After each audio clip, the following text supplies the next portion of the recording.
once you're confident that you're doing it right, that's a great place to be. And you might ultimately discover, oh, you know what? This isn't for me. I'm going to be a speed dating type, or I'm going to ask my friends to set me up in various ways. Okay, well, how do you have those conversations? There are a million ways to date. Online dating is only half of it, generally. It depends on the age group and all. But yeah, it will suck, but it will suck less. And when you realize that this date that I'm having so much fun on wouldn't have happened except for that sucky online part, well, it's a necessary thing. This is A Joyful Rebellion, the podcast that explores that moment you realize the life and success you worked so hard to create didn't come with all the fulfillment you thought it would. I'm your host, James Walters, and I want you to be the author of your own story. Each week, I connect with people who inspire bold answers to the question, what do I do now to create a life I love? If you're ready to start answering that question for yourself, you're in the right place. So let's start A Joyful Rebellion.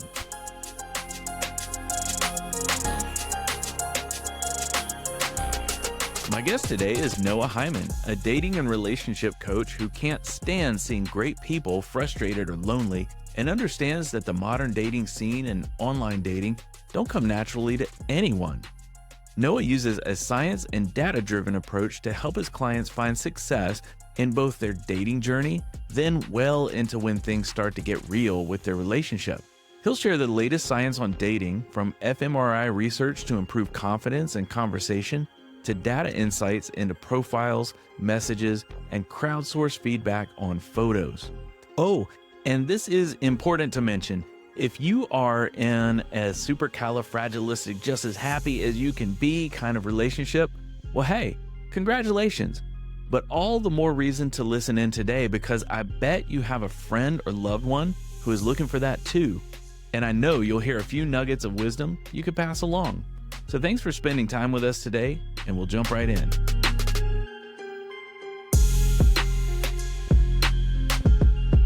Noah Heymann, welcome to A Joyful Rebellion. You are a dating coach, and you work with people who are hoping to get into a relationship. Absolutely. That's why I will love to have this conversation, because there are a lot of people who are in the middle of their joyful rebellion. And for those who are maybe coming to the podcast, this is your first episode. A joyful rebellion is all about that time in a person's life. You can have multiples of them, but sometimes it's that point in your life where you realize everything I've worked hard for, this isn't working for my happiness.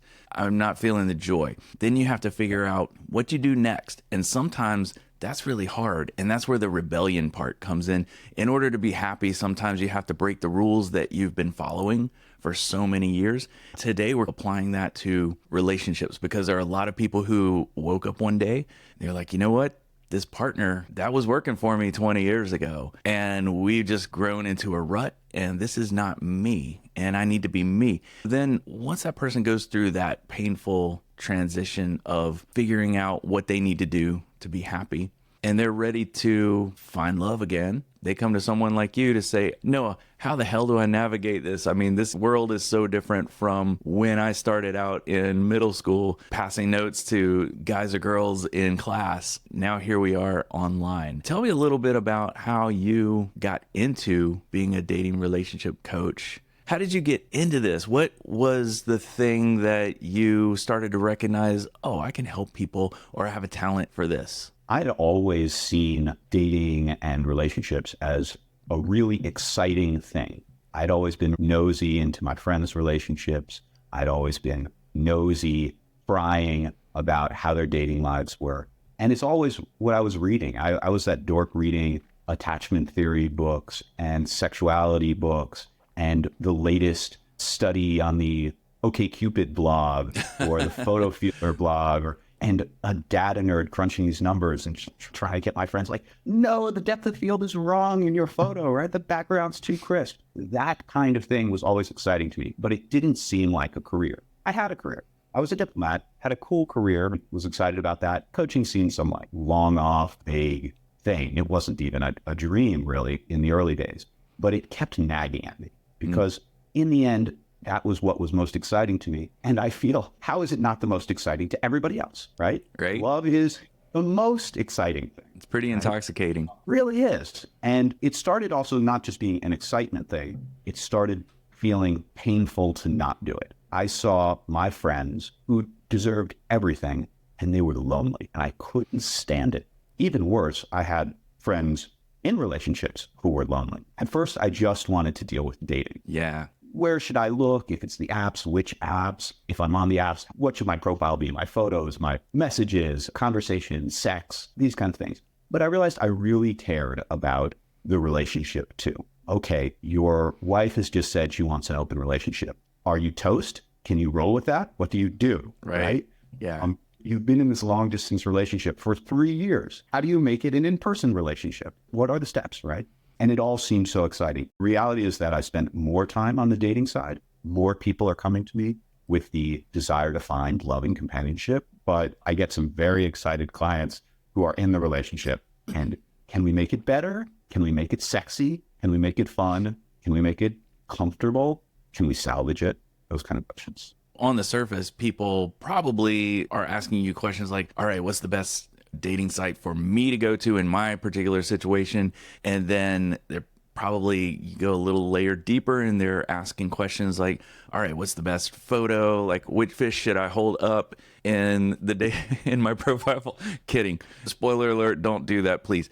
Then they might go and say, okay, what sorts of things should I put in my profile to attract the person that I want? I'm curious if you're thinking 3 levels deeper than that as they're asking those questions. You're maybe about to hit them with questions like, well, okay, what's your attachment style? What's your go-to in conflict? Do you run away? Do you attack? Do you pull out guns? You flip tables? What's going on there? Right.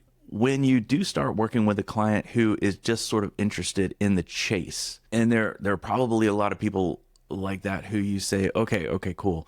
But once the chase happens and you're happy with what you caught, then we've got to deal with that. So do you want to start having that conversation toward the beginning with a client, or do you want to ease into it? The way I always start is with a free intro session, right?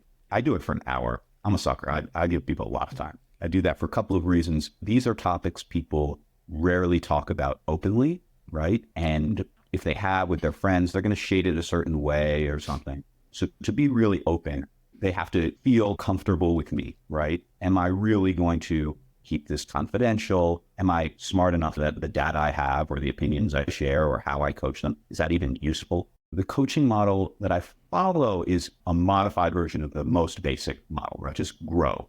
So that's goals, realities, options, and what will you do? The goals and realities or circumstances is what we do in that intro session, right? The goals, I try to put them in what is the perfect, ideal romantic life with no obstacles, right? There is no issue of money, health, time, energy, distance. What you want is completely available. What do you want, right? And that's often a surprisingly profound question, right? People are like, no, I want a wife, right? Well, yeah, but what would make you happy in that relationship? What would be some dynamics in that relationship? What are some traits of her, right?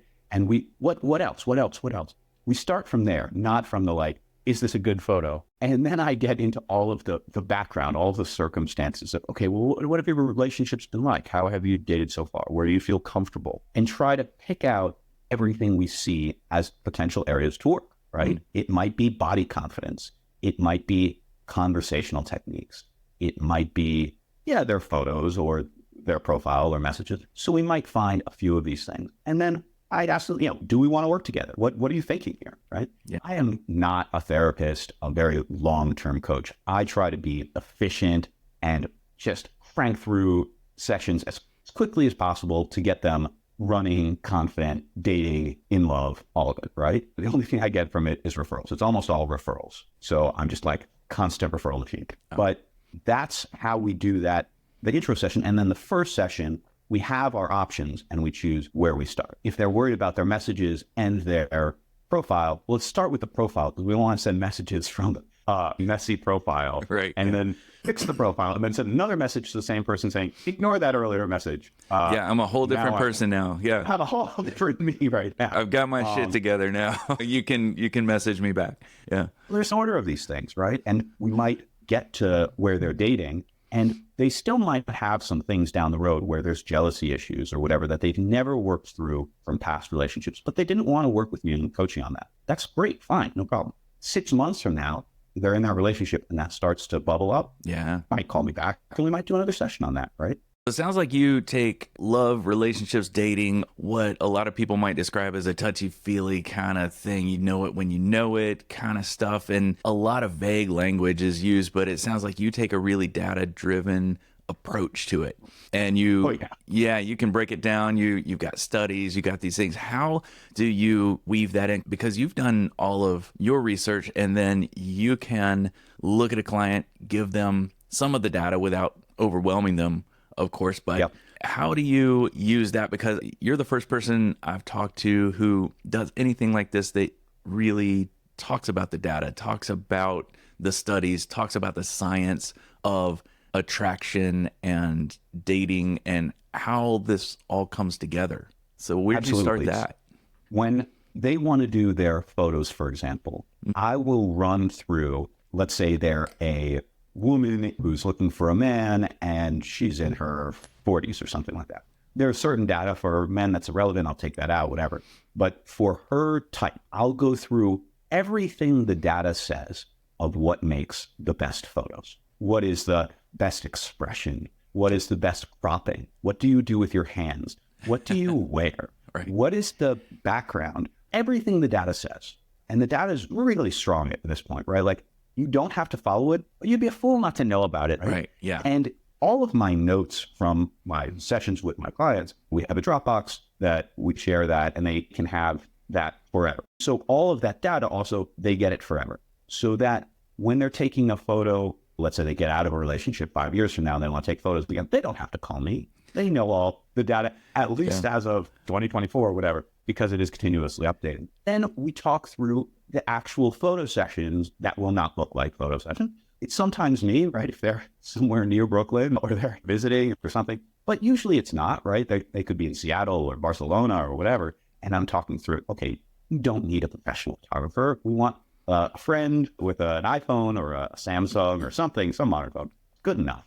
And we talk through how that photo session is going to work and how they feel really comfortable with that friend. The best photo expression for a photo is a laugh. Surprisingly, it's not a sexy smolder. It's not a smile. Right. And if they're going to be laughing for an hour in front of their friend, how do they not feel the fool? I don't have clients generally asking for citations. They're not going like, okay, well, that was from this research study in 2004, but this one's from 2018. So maybe this data's nobody was digging that deep, right? Yeah. I am, but they don't need all of that layer. It's such an exciting thing, right? Almost everybody feels like, for example, their photos, like, I just don't photograph well, right? I'm always awkward in photos. Everybody feels that way. That is not how it has to be forever, right? You can fix that. People look incredible. Yeah. So when it comes to clients that you work with who are coming out of long-term relationships, what are some of the most common issues you have to coach them through to get back out there and start meeting new people again? Right. I see a lot of training scars, right? They learned the wrong lesson and that's how they're going to move forward, right? Okay. I had a client yesterday, guy on the West Coast. This girl he had only been a few dates. And it felt really special and exciting to him. And he was crying at the beginning of our session. And he had drawn kind of two mistaken impressions from this kind of scarcity mindset around dating. And the first thing was that he felt he had to impress girls by talking about himself and talking about his job. And I told him, that's worked a certain way for you. What other way might work, right? And we got through it. It was clear that his conversations were 75% him talking, 25% them talking. At the end, they knew much more about him than he knew about them. Right. These kind of things. And he agreed to try on his upcoming dates to ask more open-ended questions about them. Open-ended questions that he really cares the answer to. Not, what do you think of the Mets? What do you think of the Mariners, right? And see if that makes them feel something different, more compatible with him. The second thing he had learned from dating so far was that pickup artistry is the way to get a girl. Oh, God. Right? Okay. Right. And that is negging, where you try to undermine someone's self-confidence so that they're more open to your advances. You tease them. And I asked, do you do that with your friends? She said, no, I would never do that with my friends. Why are we doing it with girls? Even if it did work, if your goal is to be in a relationship with a girl, you are setting up a really bad dynamic there where you have to be inauthentic and she's feeling constantly teased, put down, unsure of herself. Why is that the dynamic you want?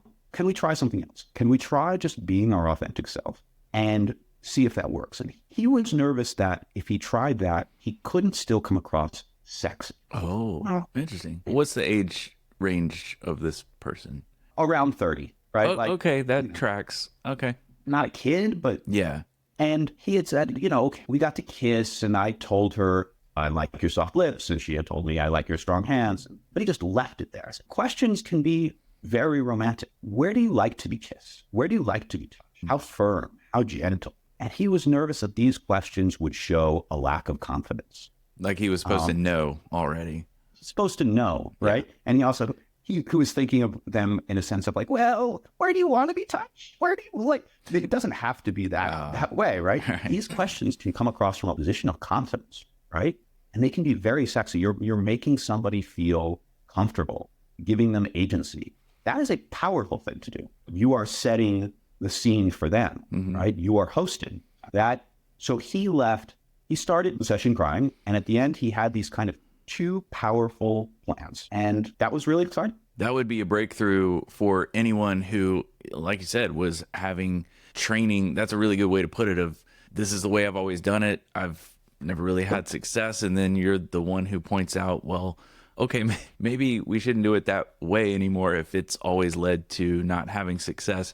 And the fact that he was in his early 30s, and I actually have some people that I've worked with, they are late 20s, early 30s, and I hear a lot of what you just described. I don't hear that with my friends who are mid 40s, 50s. They're usually either coming out of relationships or just so exasperated with child custody schedules and dating. That's usually the biggest factor is, hey, do you have your kids the same weekend I have my kids? Are we going to be able to have a day to go out on a date? That's sort of what that age group of people is going through, among all the other things. But that makes me wonder how your coaching is different for people in their mid, late 20s, early 30s, and people who are maybe 40 plus. What are some of the issues you have to deal with that are radically different with both groups? Certainly the comfort with technology is like a universal thing, right? The people in their 20s are almost universally much more comfortable. It's not that they love online dating. Nobody likes online dating. No, but they're comfortable using the technology. It's what they've always known, and using the camera on their phone and all of these things. Whereas my clients in their 60s, they were divorced after 25 years, or they're whatever the thing might be, they are almost all very uncomfortable with. That is a big difference. But the age thing is not as universal outside of technology. For example, I do have a client who's in his late 60s and came out after a 35-year marriage. He's still in the church, he's in the Catholic Church, and his kind of dating level of experience might be the same as a straight 20-year-old. So there's still a lot of learning there about very basic, like, how do I set up a date? Yeah. It's really not universal. The community that I came from is fat gay guys and the guys who like them, me being one of the ones who likes. Okay. The term is a chaser, right? A lot of us, when you have that second thing you're coming out about, which is chubby chasing, that often makes people come out later. I didn't come out until after college. I'm a really confident guy. And in this, I was a really unconfident guy. My goodness, I needed a coach so bad. And I certainly didn't know how to date at 23, 24, 25. Right? I was behind my peers at that same age. So I tried to cater everything to each client and really get to know them and try not to make too many assumptions, right? The technology one is a pretty good assumption. Everything else is a little bit tricky. So outside of the technology, it doesn't sound like there are wildly different issues you have to deal with. And I was curious about data points when it comes to a client that you have and they married their high school sweetheart. And they raised a couple kids. They were married for 25 years. And now, whether they're widowed, whether the relationship didn't work for whatever reason, they're in their 40s, getting close to 50, and they are looking to date again. And you say, okay, what do you want in a relationship? Well, gosh, I've had literally one relationship since high school. Yeah. And they're a very different person than they were in high school. How do you walk a person through coming to understand what they might want in a relationship? What sort of exercises do they need to go through to imagine? You talked about it a little bit, like imagine your ideal without money and all the restrictions. Is that kind of the route you go? Yeah, that's the very first thing I do. We'll spend 15 minutes really digging. And some people already have it pretty well spelled out, but some people I'm really tugging. Right? Okay. What are her traits? Well, she'd be about 5 foot to 5'8". Yes. Okay, fine. That's important to know. Right. What else? Okay, well, I prefer she's Black or Latino. Oh, okay, fine. And I would like her to be submissive if I'm honest. What else? What else? Well, she should be really close with her family. I didn't have much family, and that would be really special to me if she were close with her family. Or, you know what? I don't know if I could be with someone who's very religious or with someone who's really strongly atheist. I have so much wonder about the universe, and being agnostic is important to me. Or I don't think I want more kids, but they need to love my kids. These kind of things are as critical as is she 5'2" or 5'9", right? Whatever, right? And how do you get to them? So many people spend so much time on their first date. Some people ask, so what are you looking for? And really badger people with really intense questions. Yeah, but they can leave the important things unexplored for too long is a more common theme. So if we're going into dating, knowing what we're looking for, what we're willing to settle on, it's a really important thing, especially if we're looking at online dating. Because online dating, you have photos and you have these like matching algorithms that all the research shows don't work. And you have so much choice, right? You used to be beholden to like, who's at church? Who's at my job? Right. My friends introduced me to. Yeah. And you have so much more now, right? Especially if you're in a big city or if you're willing to date long distance. What do you really want? It's a scary and exciting thing to consider. And you should start considering that and not who will have me. And it sounds like a lot of that begins with a conversation about values. What are your personal values? Is family important to you? Is travel important for freedom, independence? Then you go into the how tall is this other person? Maybe way later in the conversation, but it's a lot more likely that you could fall in love with someone who's maybe 5'9", if your limit is 5'8", if all of their values align with yours. Yeah. That could be a huge part of it. Let's just acknowledge. There's also I wanted to add, like, there's a lot of people in the gay community or the fat community or any kind of smaller or non-mainstream group, right? The goths or the ethical non-monogamists or whatever, sometimes feel like, well, there's fewer people, I have fewer options. And they do not keep in mind the incredible advantage they have of already having come out as something. When you come out as anything, you're able to be more yourself and look for what really matters to you. It's the reason that gay relationships are more likely to be interracial or between different socioeconomic classes or can be larger age gaps. Whatever it is, if you've never had to come out as anything, you're much more likely to stay in your tribe. We're farmers, we're looking for farmers, okay?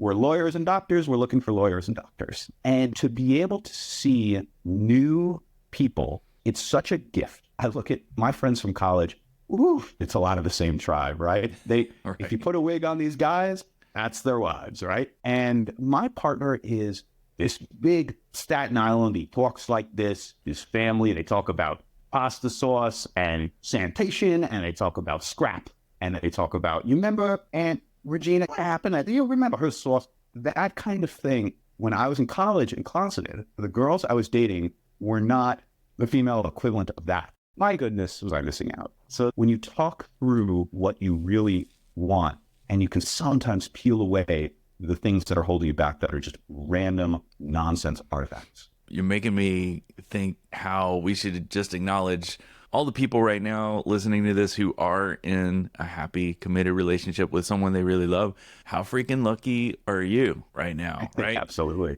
Go, you guys. Something you just said, though, brought up something for me, because I would imagine that when you're working with a client, you go through all of those values, you go through what kind of person would they want without any limitations, and they start telling you. I've been through that process before, and I got a few dates in and realized I had it wrong. Like, what I wanted was wrong. Luckily, it was only on one little thing. I said, I really want someone who is motivated and driven. It doesn't have to be necessarily career, but they should want to do something with themselves. They should want to just sit around and watch Netflix all the time. So I was set up on a couple of dates with two really nice people, and they were motivated and driven, and I felt the whole time like I was having an executive board meeting. A little bit, just a little bit. Yeah. And I walked away because I'm a really creative person. I like to go off on tangents. And one of them I asked, okay, let's say your workplace had to shut down next week. They're redoing the office and they say work from home, but you can take the week off. And I said, what would you do? Where would you go? Like, how would you spend it? And I could see her physically get just uncomfortable thinking about what would I do outside of work? And she said, I would probably run errands. In my mind, I'm like, check, please. Let's go. I'm out. I'm out of here. Yeah. She was a lovely human, but I just realized, oh, wow, she's not thinking about what her next trip is, what her next adventure is. And I would need someone who's thinking about that constantly and using work as a means to get there. How do you help coach people through? They tell you what they want, and then they interact with life, or they interact with other people, and then they quickly find out, okay, that's not what I wanted. And then they know, so there may not be a whole lot of coaching that goes with that. But then have you found that maybe that erodes their confidence that, well, I don't know what I want at all? It's usually not the feeling of I don't know what I want. Once we've really talked through it, and if I've asked the right questions, usually we're pretty close. That your experience of like, ooh, I think I want someone who's ambitious, but maybe they should have some joy too, right? Like, right. That's a good revelation. That was me. That was actually me just not knowing how far the scale went up. I was looking for someone at a 5. I thought 5 was a 10. I didn't realize how driven people could be. We can be wrong, right? So I'm a pretty ambitious guy. I'm fighting against my ambition. I think my wanting prestige, wanting people to think I was wonderful, was what kept me from date coaching for so long. And my ex was very prestige driven, ambitious, very type A like me, anxious, those kind of things. And I realized we are not a good complement for each other in that way. My partner is now very type B. Yes, sometimes I'm like, well, you wanted to do that thing.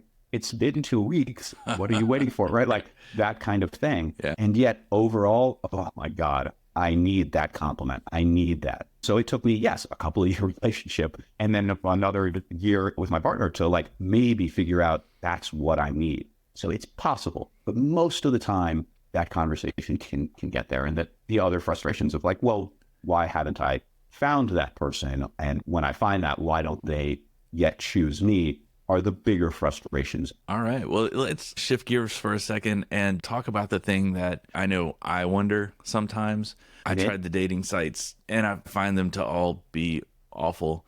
Are there any dating sites that don't suck? Are there any? Like any at all? Nope.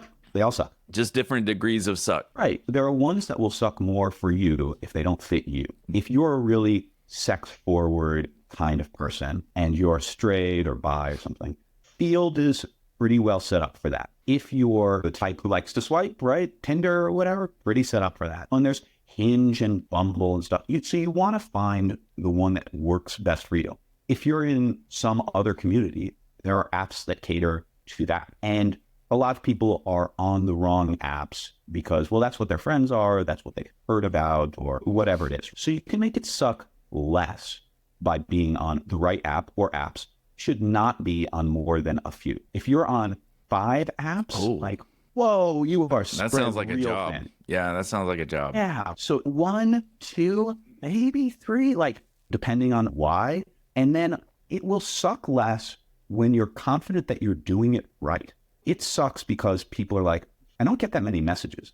Okay, you'll get more. When your photo is better, you'll get more. Yeah. Right? Or, okay, my photos, I'm getting messages, but they're dumb messages. It's like, hey, how are you?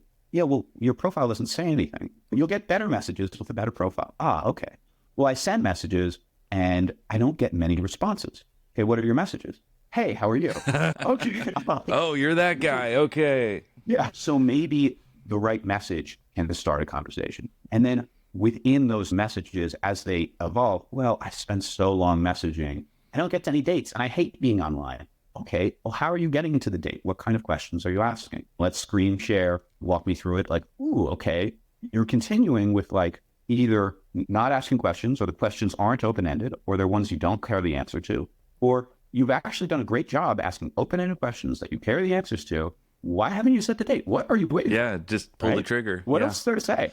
There's all of these things. And once you're finally off of the online part of it and in person, there's still a lot of things we can do better. Right? The things on the online part, the nice thing is the data is pretty close to unimpeachable. So you can be sure you're never going to get to a 90% response rate. But if you can get it up from 20% to 40% or whatever it is, that's a huge difference, right? Once you're confident that you're doing it right and you've maxed out, well, that's a great place to be. And you might ultimately discover, oh, you know what?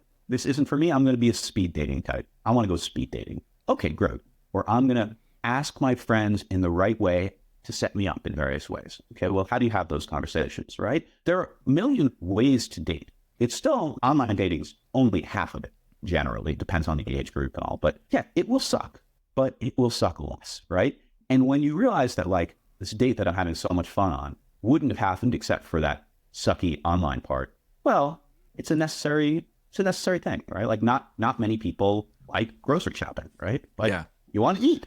Right. Personally, the suckiest thing, and also, I guess, it depends on how you look at everything, but I'm not on any dating apps at all. I just couldn't have it in my life. But I learned so much about the potential upsides of cryptocurrency when I was on dating app, because maybe message or get a message from someone and you're like, oh, they seem pretty cool. And then you start asking some of those questions like, hey, when you're not working, what do you like to do for fun? Well, I like to trade in cryptocurrency. Do you know about cryptocurrency? Scammer. Yeah, scammer. And I was like, delete, block, and all the things. So you pick up on some of that pretty quickly. And of course, like you said, that's another layer of the crappy part of it, of maybe you invest a couple text exchanges or message exchanges with a person only to realize a day later that this isn't a real person or a real viable person.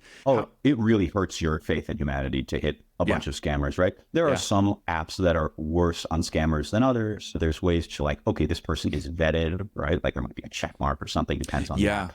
And so there are ways to build up your BS meter for that kind of thing. And then there's always getting ghosted and getting stood up. Even if they're not a scammer, that still happens, right? Yeah. And it's a thing a lot of clients want help with. How do I get stood up less? That is something we can definitely work through pretty quick. Well, sorry, you can't get ghosted less, but how do I make it hurt less? What is ghosting? Why does it happen? What does it mean for me? And, okay, it's not me, it's them. That kind of thing can make it hurt less. Those things that sabotage people's affection for online dating and take them out of the game. If sometimes they're like, I'm off of online dating, but they don't replace it with something else. Right. They replace it with passivity. Right. Yeah. So I just replace it with work and things are going great. It's awesome. Work can be fulfilling and important. There's not many people. There are the asexual, aromantic, avoidant attachment. There are types who do not want a partner. Yeah. Right. But they are not the majority. Right. And for the people who do want it, to not have it is a huge hole in their lives. Personal connections, it can be friends or relatives or whatever, right? Clearly the most important thing to have. And that's what you help them do. And if someone is interested in getting in touch with you to find someone, maybe they're out of a relationship or maybe they have just never, I know so many people who amazing at what they do. They've grown fantastic careers and they just haven't really thought about that whole, oh, you know what? I would love to share this life I've created with someone else. I guess I ought to start on that now. And they don't know where to start. So if they wanted to start with someone like you, how do people get in touch with you to start that conversation? My website is datecoach.com. I got lucky on the URL. So datecoach.com. they can sign up directly for a free intro session. They can message me there. It's very easy. It's exciting to meet somebody every time for me. It's almost all referrals. So most of your listeners, it's not going to be them themselves, right? I find somehow they themselves, it's not going to be, but it's going to be their roommate or their cousin or whatever. Okay. Like, it's not that those are the people who need help. Everybody needs help. We all need help. There is almost nobody who is really confident about their body and online dating and conversation and all of these things. It's who is open to help. And the person who's open to help, datecoach.com, and I'd love to meet them. All right. Well, thank you for that. And I just want to, I guess I want to talk a little bit about the body confidence, the people who come to you and they say, you know what, Noah, I am ready to date and I really want to be in a relationship, but before I get those profile pictures, I want to lose that 10 pounds of fluff or whatever it might be. What's your response to them? Yeah, there are a lot of exercises I love doing on body confidence. It is critical. And none of them involves losing 10 pounds. Okay? You can be super confident at 100 pounds, 200 pounds, 300 pounds, 500 pounds. You can feel sexy at any of those sizes. This is a very common thing I work on with my chubby clients. But it's also very common that I work on it with my skinny clients. Right? Are still going to have, I'm shy, I have some rosacea, or I'm shy about this back acne. Whatever it is, there are ways to get out of your own mind and into the mind, not just of a person you're dating, but of your future partner who loves you. I don't know if you've seen the movie Good Will Hunting, but it's been a minute. Yeah. So there is a beautiful scene in that where Robin Williams is Will's therapist, and he is talking through what he misses about his deceased wife. It's such a funny scene that he did it impromptu, and so the camera is shaking because the cameraman was not prepared to be laughing. Oh, gosh. Okay. He talks about how his wife used to fart in her sleep. He's like, she used to fart so loud and wake the dog up. And she'd say, is that you? And I say, no, sorry, honey. Yeah, that was me. I didn't have the heart to tell her, right? And he is laughing about that. And it's the type of thing he says that he misses most. He's not saying that he's into farts.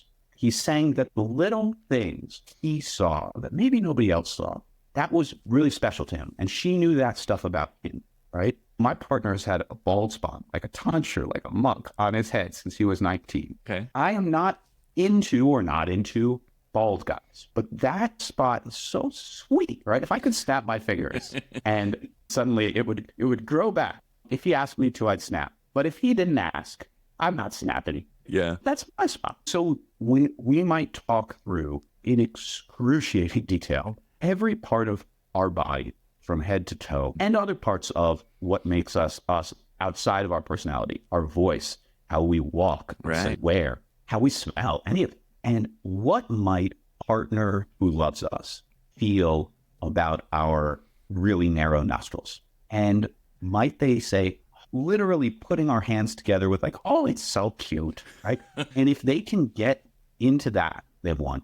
Yeah. They've won. Oh, that's cool. Do you have to do this exercise with women more than men, men equal to women? Is it pretty much across the board? I have not noticed any trend that way. Okay. I would have thought that men would be really shy to talk about their body, especially with another guy, and like, especially straight guys, like, well, bro. Yeah, right. Yeah. And we only go into as much detail as if somebody wants, but I find it for most people a really exciting thing to do, really liberating. And it's only one of many things that we can do on body confidence. But goodness, it's so often a winner, male or female, it really doesn't matter. And it's one of those things that when you're talking to somebody in their 50s and they've never really thought about their body from that kind of perspective, it's why have I beat myself up for so long?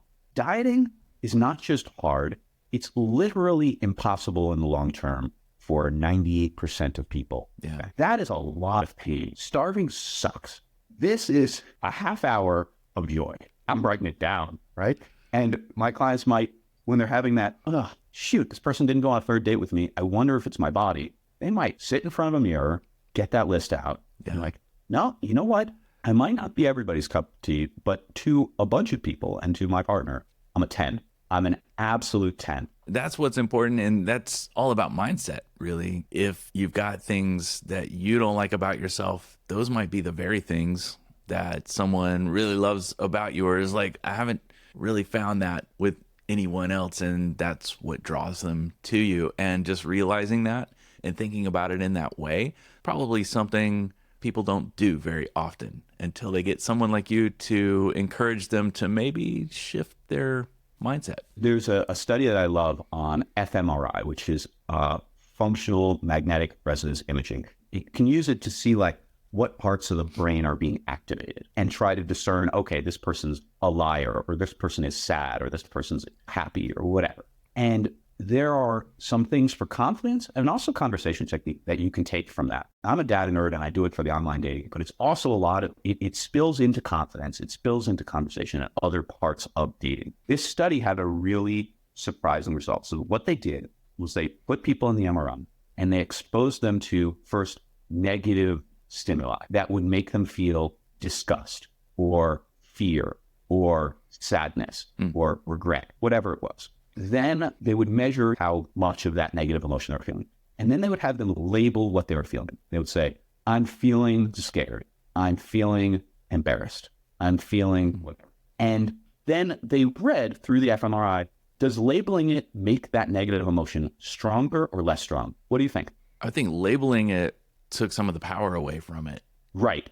Okay. By saying I'm scared, they felt less scared. Okay. This was not intuitive to me, but they felt less nervous. They felt less embarrassed. It was almost like they were an outside observer and they were watching the movie and saying, oh, I'm watching this movie and this is how I feel about it. It sort of puts a little layer between them. I don't know the why. I don't think the study came up with the why, but it came up with that works. And the other That's cool. They expose them to positive stimuli, things that make them feel togetherness, tranquility, excitement.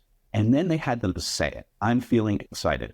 Do you think they felt less excited or more excited? Oh, if they got, it's almost like a left brain, right brain thing that they asked them to do. But I'm going to go with, I don't know, just maybe more excited. You're correct. Really? Oh, so they got more excited. So labeling any emotion either makes it less bad or more good. That's wild. And you can use that for self-talk. I'm going into this date. I'm nervous. I'm nervous. Now, there are some psychologists who say, like, well, not if there's like a PTSD and a triggering. Okay, yes, there are exceptions. All right, outside of all that stuff, yeah. But there are ways, and it's not just for ourselves and our own confidence. You can do this in conversation where you're saying to the other person, and you're helping them label, where you're saying, I'm getting the impression that that was a really sad time for you. Or it seems to me like you really loved your dog. And that will make them, in that memory or whatever you're talking about or whatever, feel less negative, more positive, and love talking to you, right? Because you are making their emotional state better. Right, yeah, so that makes a lot of sense. Win as a conversational tool. So yeah, this is the kind of stuff I use. So it's not like, is that sciencey? Yes, it's sciencey, it's nerdy and stuff, but it's very useful. It's very directly applicable. And it's not just wishy-washy. You can do this. It really does take work because it is something someone could do as soon as they interact with the next person they are in front of, and they can either self-assess and say, oh, I'm getting annoyed, or I am feeling whatever the feeling might be, or then they can actually go external and talk through the other person, what they are getting from the other person, then see what happens, see what is different. I love experiments like that. Just, hey, let's try this out in a conversation and see if it goes different than my other typical conversation. So I love that. And it's simple. And I would imagine there are a lot of people who would get that information and say, wait, what? And then there are a lot of people who, I guess like me, who would probably geek out and be like, okay, yeah, I'm going to try this. I'm going to try this in the next 4 or 5 conversations and I'll report back.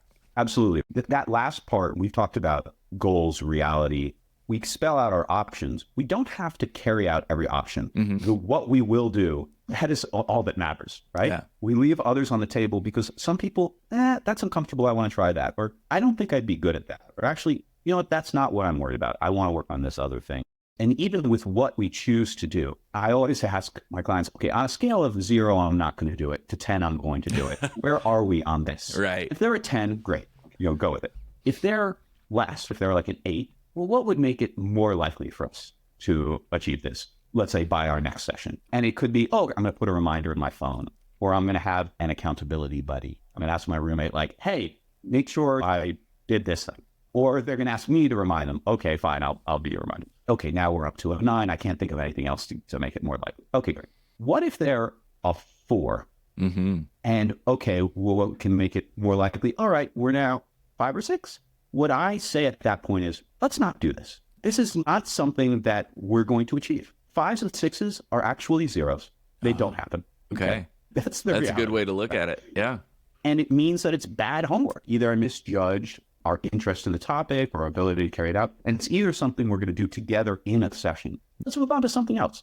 Let's not have hanging over ourselves something that is not something we can achieve. That's really interesting. You put it that way. I've never really thought about it that way, but it sounds like what you're saying is anything 4 or below is just like, let's not worry about it. But anything even, what would you say, 5 to 7 is like, why are we beating our head up against the wall, like making ourselves feel bad that we're not getting this done, but we really know we don't want to get this done.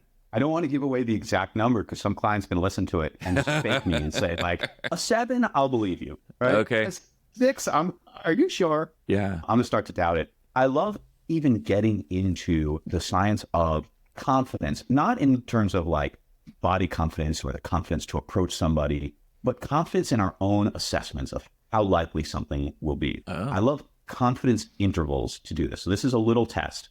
Anyone listening at home can try this if they want, where you come up with 10 questions and they all should have a numerical answer and you don't know the answer. Okay? Oh. So they could be, what is the height of the Empire State Building in feet? What year was Beethoven born? What is the average amount of cheese that an American consumes in a year? How many Grammys did Elvis win? Okay, whatever. Then for each question, set a bound, a lower bound and an upper bound. And let's say you're trying to hit 90%. It means 100% sure in my answer. So let's say for year Beethoven was born, let's say you're going to say, I don't know, 1680 to 1840. Okay? I don't know. Right? It's a pretty wide bound. Yeah. You don't know much about classical music, but okay. That means that 5% of the time you're expecting that you're wrong. It was earlier than whatever I said, 1650 or something. And then 5% of the time you're going to be wrong. It was later than 1840. And 90% of the time it will be in your interval. Do this for 10 questions. You expect to get about 9 right. If you do this for 10 questions and you do it over and over for different sets of 10 questions and you're always getting 10, you are the rare person I've never met who is underconfident, right? Who knows what they're talking about, but doesn't realize it and is setting unnecessarily wide bounds on what they expect. Most people are getting 2, 3, 4, 0. Smart people getting 0 out of 10. Yeah. And they thought they were a 90% sure. And you do this exercise, don't take my word for it. You can go do it, right? There are websites online to do it, but you can create the questions yourself. And the second time you take it, you'll get a little bit of a higher score. If you got 2 the first time, you might get 4 the next time. You're not going to get to 9. You're going to stay overconfident, even though you know you're overconfident, right? Right. So how do we apply this to dating or your relationship, right? Well, I'm pretty sure she didn't want to go on that 3rd date with me because of my body. Okay. Oh. I assure you, well, I'm 80% short. Well, we know that 80% for us is really 20%, right? Yeah. And that there's 80%, it wasn't that. Okay. Well, I'm pretty sure my husband cheated on me because of, I was too nagging on this topic or whatever. Wow. Is it that? Are we sure? And how do we live in the space? How do we date in the space where we are less sure of ourselves? You can actually do better in that space as long as you understand yourself and don't stay supremely overconfident, which we all are. That's humanity. We make assumptions based on the information we have. It may not be all the information. Oh, yeah. We have to, right? If we didn't, we know so little about the world, we'd be paralyzed. We have to make those assumptions. But we have to also acknowledge, I don't know this answer. I'm making assumptions. Exactly. Constantly. And that's the biggest thing. Being aware of that is huge. Yeah. Noah, thank you so much for this conversation. Thanks for taking the time to share your wisdom, your experience, and the work that you've been doing with your clients. Thank you for doing that work with them. They want love, they want find a relationship, and that's what you help them do. So thank you for putting that energy out into the world. Yeah, thanks so much, man. Thanks so much for joining me today. And if you have an extra minute, I have a favor to ask. Some of you listen to this show on Apple Podcasts, and a lot of you I talk to are on Spotify or Amazon. I'd love it if you would take just a second to leave a rating or a review. It lets the platforms know that listeners are getting value from the show and suggest it to others who are interested in similar content. And as always, if you have a topic you'd like me to cover, a guest suggestion, or just general feedback, I'd love to hear about that too. Connect with me on Facebook, Instagram, or at ajoyfulrebellion.com.